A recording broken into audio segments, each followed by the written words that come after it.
नमस्कार, तनुजाच भ्रमरपणमध्ये तुमचं मनापासून स्वागत आहे। सध्या आपण पाहत आहोत हिवाळ्यामध्ये लागणाऱ्या उबदार आणि गरमागरम अशा रेसिपीज। तर त्यामध्ये आता आपण सूपच्या रेसिपी पाहत आहोत। आज आपण अशीच एक सूपची रेसिपी पाहणार आहोत, ते म्हणजे हॉट अँड सॉर सूप। एकदम परफेक्ट कसं बनवायचं त्याची रेसिपी आज मी तुमच्याशी शेअर करणार आहे। तुम्ही पाहू शकता आपलं सूप बनवल्यानंतर ते असं होईल, त्याची कन्सिस्टन्सी खूप जबरदस्त झाली आहे। तर आज आपली ही रेसिपी आपण सुरू करूयात। आपल्याला हॉट अँड सॉर सूपसाठी लागणारं साहित्य पाहूयात। इथे मी पत्ताकोबी घेतलेली आहे 2 टेबलस्पून, ती मी बारीक चिरून घेतली आहे। इथे मी एकदम बारीक चिरून किंवा किसून 2 टेबलस्पून गाजर घेतलंय, 2 टेबलस्पून फरसबी, 2 टेबलस्पून मशरूम चिरून घेतले। आपल्याला कॉर्नफ्लोअर 2 चमचे लागेल, 2 चमचे चिरलेला लसूण, 1 चमचा किसलेलं आलं, चवीनुसार हिरव्या मिरच्या, 2 चमचे मक्याचे दाणे,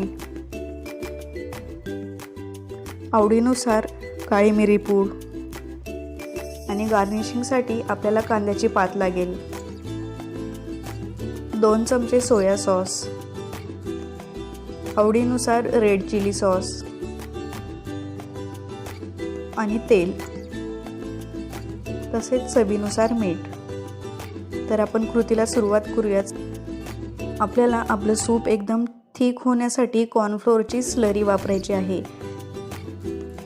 त्याच्यासाठी आपण इथे 2 चमचे कॉर्नफ्लोअर घेतले आहे। त्याच्यामध्ये आपण 3 ते 4 चमचे साधं पाणी घालून त्याची पेस्ट करून घेणार आहोत। आपण ही कॉर्नफ्लोअरची पेस्ट बाजूला ठेवूयात आणि आपण पुढील तयारी करूयात। म्हणजे इथे त्यासाठी मी पॅन तापवायला ठेवलाय, त्याच्यामध्ये आपण 2 चमचे तेल घेतलंय, त्यामध्ये आपण चिरलेला लसूण घालूयात, त्यानंतर किसलेलं आलं। हे हॉट अँड सॉर सूप असल्यामुळे हे थोडंसं झणझणीत असतं, त्यामुळे याच्यामध्ये आपण आलंही वापरणार आहोत, हिरवी मिरची वापरणार आहोत आणि रेड चिली सॉसही वापरणार आहोत। त्यामुळे आपलं सूप एकदम हे चविष्ट होणार आहे, जसं की ते ओरिजिनल असतं। त्यामध्ये आता आपण हिरवी मिरची घालूयात आणि एक एक करून सर्व भाज्या घालणार आहोत। फरसबी, पत्ताकोबी, गाजर, मशरूम, या सर्व भाज्या घालून आपण हे व्यवस्थित याला परतून घेणार आहोत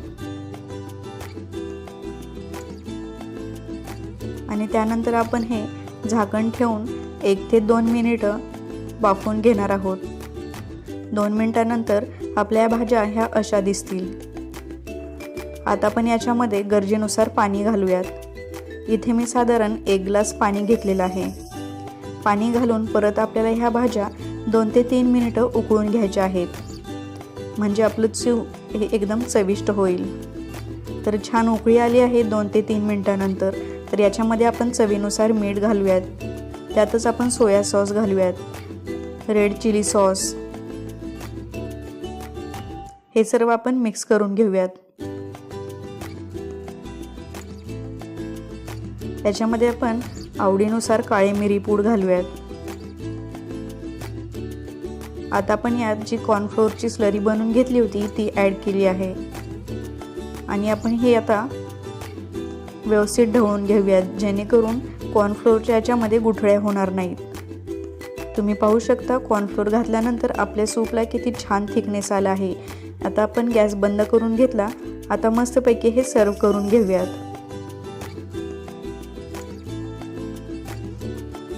आपलं सूप हे किती टेम्पटिंग झालं आहे तुम्ही पाहू शकता।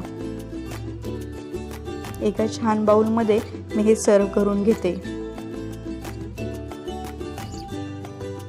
तर हे सूप हिवाळ्यामध्ये नक्की करून पहा आणि कसं झालं ते सांगायला बिलकुल विसरू नका। तुम्ही पाहू शकता याची कन्सिस्टन्सी ही किती परफेक्ट आली आहे। आता आपण याच्यावर कांद्याच्या पातीने गार्निशिंग करून घेऊयात, जेणेकरून ते खाताना एकदम चविष्ट तर लागेल पण दिसायलाही खूप छान दिसेल। तर ही रेसिपी कशी झाली ते कळवायला बिलकुल विसरू नका। तसेच आपलं चॅनल सबस्क्राईब नक्की करा आणि तुमच्या मित्रमैत्रिणींना सोशल मीडियावर जरूर शेअर करा। पुन्हा भेटूयात अशाच एका छानशा रेसिपीसोबत।